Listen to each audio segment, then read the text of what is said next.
Homework 1.5, section Quadratic Equations, video 2. Homework due Saturday, May 16th, 2020. Solving by factoring part 2. In the previous video, we looked at some simple quadratic equations that we could solve by factoring. And I said that in this video, I would list the steps on how to do that. So let's go ahead and take a look at those. Step number 1. If necessary, rewrite the equation until it reads ax squared plus bx plus c is equal to 0. In other words, get the equation equal to 0. That's a necessary component to take advantage of the zero factor property. Number 2, factor. And it's pretty easy from this point forward. Set each factor equal to 0 and solve. Nobody will debate that the hardest step among these is usually step 2, the factoring process. So let's take a look at these two examples. And if you notice, these examples are a little junkier than the previous video's examples because A, none of them are equal to 0, and B, both sides are already factored, both equations are already factored on the left side, but unfortunately those factorizations are completely useless to us. When you're solving an equation, the only time being factored is beneficial is if the other side is 0. Because of the zero factor property. Remember the 0 and the 19? If you are factored but not equal to 0, then this factorization is not only useless, but it is an obstacle. It is in the way. It must be destroyed.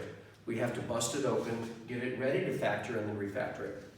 So let's take a look at both of these. Starting with 2 times the quantity x squared plus 6 is equal to 11x. In order to factor it, we have to get it on the left side with no parentheses equal to 0. So let's bust open the parentheses by distributing the 2. Oh, I'm sorry. I invite you to pause the video and attempt to solve one or both of these. You should always consider doing that anytime I put an example, even if I forget to say, pause the video and try this example. See if you can beat me to the answer. It's a good feeling when you do. If we distribute the 2, we'll get 2x squared plus 12. And that's equal to 11x. I'm not ready to factor yet because I'm not equal to 0. I do have a subtle decision to make. Which side do I want the 0 on? I know it says equal 0 on the right side here, but the truth is it doesn't matter. So I either need to move everything to the left side or everything to the right side. There's something I use to guide that decision. I know that I'm going to factor. And when you factor a trinomial, a quadratic trinomial, it's easier if the leading coefficient is positive. In other words, if the x squared is positive. If I move everything from the right to the left, I'm not going to move the 2x squared and it will stay positive. But if I move everything from the left to the right, to move the 2x squared, I would have to subtract it from both sides. It would show up on the other side as negative, and I want to avoid that. So at every step of the way, when you have a choice, there's usually one choice that's better than the other. Not always, but sometimes there is. So I'm going to get this equal to 0 by emptying out the right side of the equation so that the x squared stays positive. To get rid of the 11x, don't divide, but it's multiplied. I know, but I'm not solving for this x. I'm not trying to get rid of the 11, I'm trying to get rid of this whole term. Anytime you get rid of something, you have to do the opposite of how it's there. This 11x is essentially added to the right side. So to get rid of the whole thing, I would have to subtract it from both sides. 11x minus 11x is 0. I need a 0. If I divided by 11, number 1, this would be an x, and number 2 would be a mess over here. Speaking of over here, normally you would combine like terms, but there are none, so let me just write them in order. 2x squared minus 11x plus 12. And when I say in order, I mean from highest power to lowest power. Okay, step number 1 is done. We got it equal to 0. Now we got to get this factored. Again, I'm not going to go into details on how this factors. If you need some assistance, go back and watch the videos on factoring review, and you'll get up to speed. If not, contact me individually and I'll help you out. But I'm pretty sure this will factor into, let's see here, 2x minus 3 and x minus 4. Yep, FOIL it out, check it, it's right. Now that it's factored and equal to 0, we can set each factor equal to 0. So 2x minus 3 is equal to 0 and x minus 4 is equal to 0. And at this point, it just relies on what I call prerequisite skills. Skills you should have already had coming into this class. To solve 2x minus 3 equals 0, add 3 to both sides. Get 2x equals 3, and then divide both sides by 2. So one solution is a rational number, 3/2. For the other one, it's easy. Add 4 to both sides. X equals 4. So if this were a homework question, you would type 3/2 comma 4. And the homework, when you want a fraction, if you type the slash key, which is on my keyboard, is underneath a question mark, next to the left to the right shift key. But if you type that, it should set up a fraction template. And there's also buttons you can click to get certain structures of fractions. All right, so let's try this one. I so wish this were equal to 0, because if it were, I already know its answers. Do you? If this were equal to 0, it's not, it's equal to 68. But if it were equal to 0, do you know its two solutions? Well, if you put this equal to 0 and solve it, what would you get? 2, because 2 minus 2 makes a 0. This one may be a little trickier to see through, but can you just imagine putting this equal to 0 and solving it? Do you know what you would get? 1/3. But alas, it's not equal to 0, so those aren't my solutions. So what are my solutions? Well, here's my plan of attack. Get it ready. Bust it open, get it equal to 0. This is going to require a little bit more multiplying because it's a product of two binomials. Just FOIL it. 3x times x is 3x squared.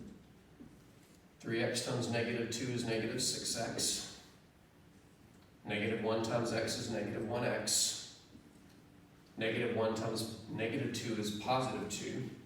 And all that's equal to 68. So I need to do two things to get it ready. Combine the like terms on the left side and subtract the 68 from the right side.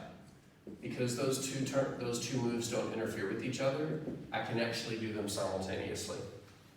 68's cancel. Positive 2 and negative 68. Well, when you add a positive and a negative, you subtract. 68 minus 2 is 66.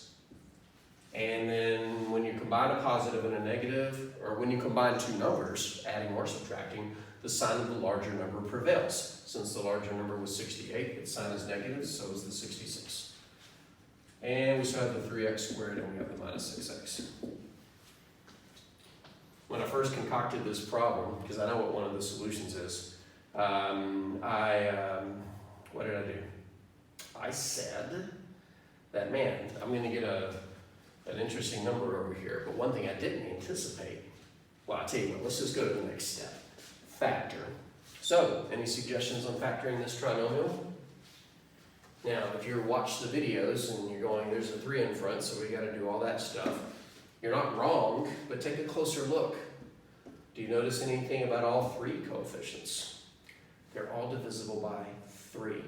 It's not necessary to factor out of 3, but if you're solving an equation and there is a common factor, it is beneficial to factor it out, because that move will make the numbers smaller and easier to manipulate.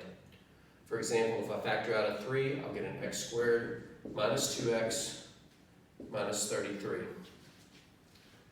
Uh-oh. Something is going astray here, because that's not 33, it's 22. But something is still going astray here. Did I set this problem up wrong? All right, so here's one of the things about my videos. A lot of the problems I'll create, and in my mind I'll go through them and they work fine. For example, when I built this equation, I thought one of the solutions was going to be 6. I'm pretty sure there's a mistake somewhere. Stop, I found it. I found the mistake, which is going to undo this move. Has anybody spotted the mistake yet? It doesn't matter how good you think you are at math. If you're not paying attention, you can make the most subtle of mistakes and things can come crashing down.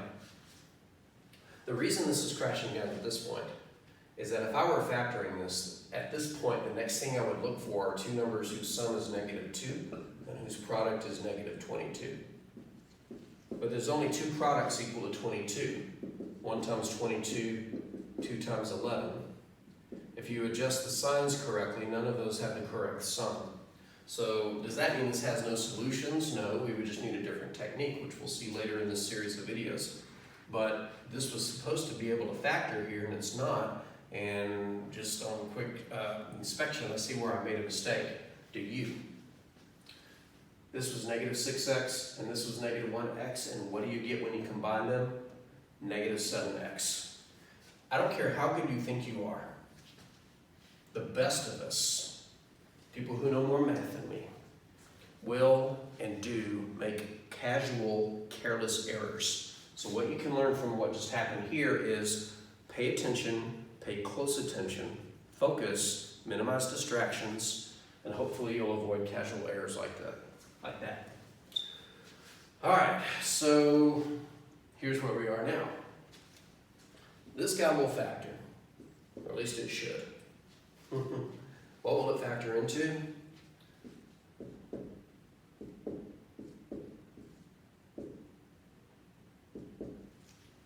I think that. If you're like, whoa, where'd that come from?